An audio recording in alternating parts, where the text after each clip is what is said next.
Hey friends, today we will talk about charge and its properties.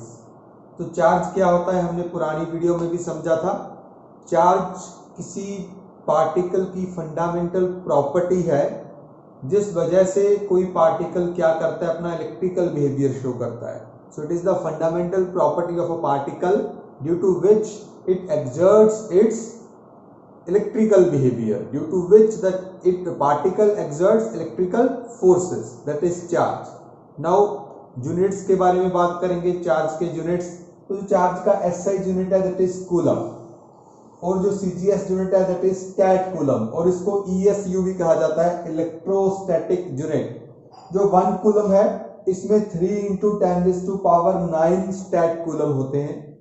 एक और unit है charge का EMU, electromagnetic unit. ये वैसे जो यूनिट है बहुत कम यूज होता है, आपको जितने भी न्यूमेरिकल्स मिलेंगे मोस्टली उनमें कूलम या स्टैट कूलम ही मिलेगा।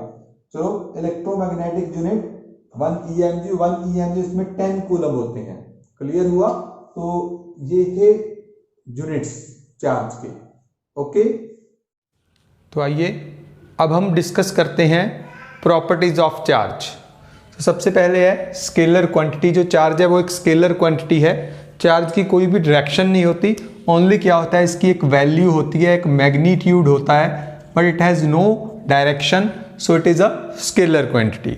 सेकंड, चार्ज इज एडिटिव, मतलब आप चार्जेस को सिंपली ऐड कर सकते हो। अगर किसी भी बॉडी पे आपने देखना है टोटल चार्ज कितना है, तो क्या कर सकते हो आप, उस पर जितने भी चार्जेस हैं आप उनका सिंपली क्या कर दो, सम कर दो, तो आपके पास क्या आ जाएगा, उस बॉडी का टोटल चार्ज आ जाएगा।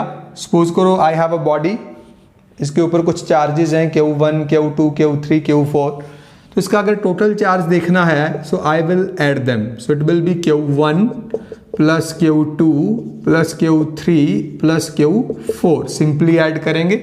Q1 की वैल्यू क्या है, Q प्लस Q, Q2 की वैल्यू सपोज करो है 3Q, Q3 की वैल्यू कितनी है, -2Q, so it will B -2Q, and Q4 कितना है मेरा, -5Q। ओके, तो जो 4 चार्जेस हैं उनको हमने ऐड कर दिया, तो कितना बन जाएगा, 4Q -7Q, so it will B -3Q। So total charge on this body is -3Q। तो इसका मतलब हम चार्जेस को सिंपली ऐड कर सकते हैं, प्लस माइनस जैसे हम सिंपल ऐड करते हैं। सो चार्जेस एडिटिव, आपके पास टोटल चार्ज बॉडी का पता चल जाएगा आपको। नेक्स्ट जो प्रॉपर्टी है that is charge is conservative. Conservative meaning if you have any isolated body, isolated system, so charge on that isolated system will always be constant. आप charge को create नहीं कर सकते, ना ही चार्ज को डिस्ट्रॉय कर सकते हो। Charge can neither be created nor be destroyed, it is always constant. Let us suppose I have a sodium atom, neutral sodium atom, it is isolated system. Isolated मतलब जो बाकी पूरी दुनिया से, वर्ल्ड से, यूनिवर्स से अलग हो, दैट इज आइसोलेटेड। तो हमारे पास एक सोडियम एटम है। अब आप कहोगे सर बाय सम मेथड इसको कोई एनर्जी दिया, कुछ भी हुआ, इसने एक इलेक्ट्रॉन क्या कर दिया, लूज कर दिया, इससे हमने एक इलेक्ट्रॉन निकाल दिया। क्लियर? आप कहोगे सर चार्ज तो क्रिएट हो गया, सोडियम ने एक इलेक्ट्रॉन निकाल दिया तो इलेक्ट्रॉन आ गया, पर जब इसने एक इलेक्ट्रॉन निकाला, 1 नेगेटिव चार्ज गया, तो इस पे खुद पे कितना आ गया, उतना ही पॉजिटिव चार्ज भी तो आ गया ना। अगर हम इस सिस्टम को टोटल फिर देखें, जितना पॉजिटिव है उतना ही नेगेटिव है, तो ओवरऑल ये अभी भी क्या है, न्यूट्रल है। तो अगर कोई बॉडी कोई चार्ज एक्सेप्ट करती है या कोई चार्ज रिमूव करती है, किसी में से आप कोई चार्ज निकाल लेते हो, तो जितना नेगेटिव चार्ज आया है उतना ही उस बॉडी पे पॉजिटिव चार्ज आएगा। मतलब अगर आप चार्जेस क्रिएट करोगे तो वो हमेशा पेयर्स में होंगे, जितना नेगेटिव चार्ज क्रिएट होगा उतना ही पॉजिटिव चार्ज भी क्रिएट होगा। सो ओवरऑल क्या रहेगा, वो चार्ज सेम ही रहेगा, न्यूट्रल रहेगा। क्लियर हुई बात? So charges can be created but in pairs. याद रखना, you can create the charge but in pairs. Single negative charge कभी क्रिएट नहीं हो सकता, सिंगल पॉजिटिव चार्ज कभी क्रिएट नहीं हो सकता। ऐसे you can destroy the charges in pairs. अब सपोज करो कहीं पे एक नेगेटिव चार्ज है, और एक पॉजिटिव चार्ज है, तो ये दोनों डिस्ट्रॉय होकर क्या बन जाएगा, जीरो बन जाएगा। क्लियर हुआ? तो पेयर्स में वो क्रिएट हो सकते हैं, पेयर्स में डिस्ट्रॉय हो सकते हैं। सिंगल नेगेटिव चार्ज को मैं खत्म नहीं कर सकता, सिंगल पॉजिटिव चार्ज को मैं खत्म नहीं कर सकता। Total charge of a system is always conserved. Clear हुआ? जैसे हमने एग्जांपल की थी, हमने ग्लास रॉड को रब किया था सिल्क क्लॉथ से, रबिंग के बाद क्या हुआ था, ग्लास रॉड पॉजिटिवली चार्ज हो गई थी, पॉजिटिव चार्ज क्रिएट हो गया था। बट उसी टाइम हमने देखा था जो सिल्क का क्लॉथ था उस पर क्या आ गया था, उतना ही नेगेटिव चार्ज आ गया था। क्लियर? अब हम वही एग्जांपल की भी बात करें तो रॉड पे जितना पॉजिटिव चार्ज आया था उतना ही negative charge cloth, silk cloth पे आया था, तो ओवरऑल अभी भी न्यूट्रल है, जीरो है। क्लियर हुई बात? तो नेक्स्ट प्रॉपर्टी है जो that is very important, quantization of charge. Quantization of charge, quanta means basic particle, किसी भी चीज का बेस है जो बेसिक पार्टिकल है, minimum possible particle, that is called quanta. तो जहां पे क्वांटाइजेशन ऑफ चार्ज का क्या मतलब है, मतलब अगर कोई भी बॉडी है, किसी भी बॉडी पे जो टोटल चार्ज जो हो सकता है that is always integral multiple of a minimum possible charge that is E.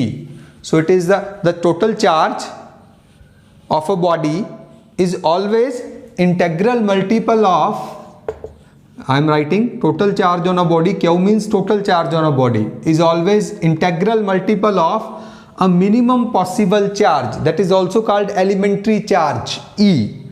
Okay, किसी भी बॉडी पे जो टोटल चार्ज होता है हमेशा E का इंटेग्रल मल्टीपल होगा।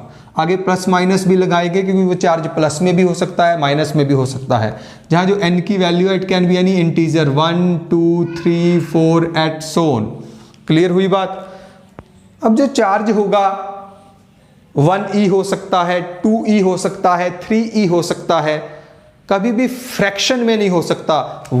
अगर मैं कहूं charge is 1.5e, that is not possible, that is a wrong statement, meaningless statement. अगर मैं कहूं Q इज 0.5e, मतलब हाफ इलेक्ट्रॉन, हाफ चार्ज जो है that is half of E, that is not possible, क्योंकि जो मिनिमम पॉसिबल चार्ज है वो E है। E आप जानते हैं, E की जो वैल्यू है that is the charge on the electron और चार्ज ऑन द प्रोटॉन। हमने जस्ट वैल्यू लेनी है 1.6 into 10⁻⁻⁻19 coulomb, this is the value of E। जो मिनिमम पॉसिबल चार्ज है इतना हो सकता है। सो जो ये है ना, this is the quanta of charge. This may be a question, what is the quanta of charge? So that is E. E is the quanta of the charge, and total charge on a body is always integral multiple of E. It may be plus Ne, it may be minus Ne. Clear हुई बात? तो जो quantization है ना वो इशारा करती है डिस्क्रीट नेचर की तरफ। डिस्क्रीट नेचर, तो हम कह सकते हैं जो चार्ज है, charge has a discrete nature. अगर अब किसी वायर में करंट मूव कर रहा है, करंट मतलब बेसिकली चार्ज फ्लो कर रहा है, तो अब हमें वहाँ देखने में लगता है कि चार्ज की कॉन्टिन्यूस नेचर है, बिकॉज होता गया बहुत ज़्यादा चार्ज फ्लो कर रहा है। लेकिन अगर मैं माइक्रोस्कोपिक स्केल पे जाके देखूं तो एक्चुअली जो आपको क्या दिखेगा, अकेला अकेला चार्ज जो पार्टिकल है वो मूव कर रहा है, सिंगल सिंगल पार्टिकल मूव कर रहा है। So it does not has continuous nature, it has a discrete nature. So charge has a discrete nature. When a charge is flowing, when a charge is transferring, so basically every single particle is transferring. Okay, clear हुई बात? So total charge is always integral multiple of E। अब मैं एक simple सी example आपके साथ share करता हूँ। जैसे मेरे पास आप लोग पढ़ने आ रहे हैं, स्टूडेंट्स आ रहे हैं, तो जो मेरे पास नंबर ऑफ स्टूडेंट्स हैं दैट इज क्वांटाइज्ड। कैसे मेरे पास हो सकता है 1 स्टूडेंट आए, स्टूडेंट मेरा ये हो गया, E मेरे लिए स्टूडेंट हो गया, क्वांटा हो गया मतलब। तो नंबर ऑफ स्टूडेंट्स जो होंगे दैट इज ऑलवेज 2E हो सकता है, 3E हो सकता है, 4E हो सकता है, 5E हो सकता है, 1.5E हो सकता, मतलब नंबर ऑफ स्टूडेंट्स 1 हो सकते हैं, 1 स्टूडेंट हो सकता है, 2 स्टूडेंट हो सकता है, 3 स्टूडेंट हो सकता है, 1.5 स्टूडेंट हो सकता है। एज इट इज पॉसिबल भी एक स्टूडेंट पूरा आ रहा है जी, एक आधा चला आ रहा है, it is not possible. So number of students I have in my class is always integral multiple of student. It may be 1 student, 2 student, 3 student and so on.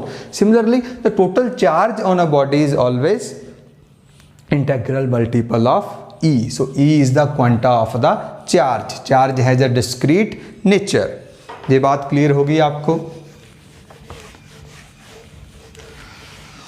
अब ये जरूर है, जो ये प्रिंसिपल है, it does not have any significance in our daily life, because in daily life we deals with large currents. जब हम currents के वायर्स में करंट फ्लो करते हैं, उनके बारे में बात करते हैं, तो एक्चुअली वहाँ पे बहुत ज़्यादा चार्ज फ्लो करता है। जो मैक्रोस्कोपिक स्केल पे हम देखें बहुत ज़्यादा चार्ज फ्लो कर रहा है, तब हमें वो लगता है that is continuous, but actually है वो क्या, डिसकॉन्टीन्यूस ही है, बट उसको वहाँ पे हम कॉन्टीन्यूस नेचर लेके चलते हैं। So this principle does not have significance in daily life. Okay, clear हुआ?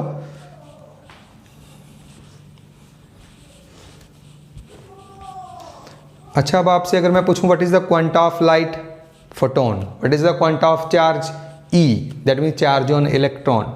Okay, what is the quanta of mass, generally that is not for this chapter, generally I am asking what is the quanta of mass, think. Okay, तो quanta of mass basically क्या हुआ है, कुछ साल पहले तक quantization of mass भी, मास का जो बेसिक पार्टिकल है, मास किस पार्टिकल की वजह से होता है, ये हमें अब पता नहीं था, इसके बारे में हमारे वैज्ञानिकों को पता नहीं था। पर कुछ टाइम पहले आपने सुना होगा एक experiment, LHC large hadron colloidal experiment के बारे में सुना होगा, which was conducted in Geneva in swan LHC machine. तो उसमें हमने एक पार्टिकल डिटेक्ट किया, हिग्स बोसोन। तो हिग्स बोसोन को कहा जाता है, Higgs boson is the cause of the mass, Higgs boson is the quanta of the mass. Clear?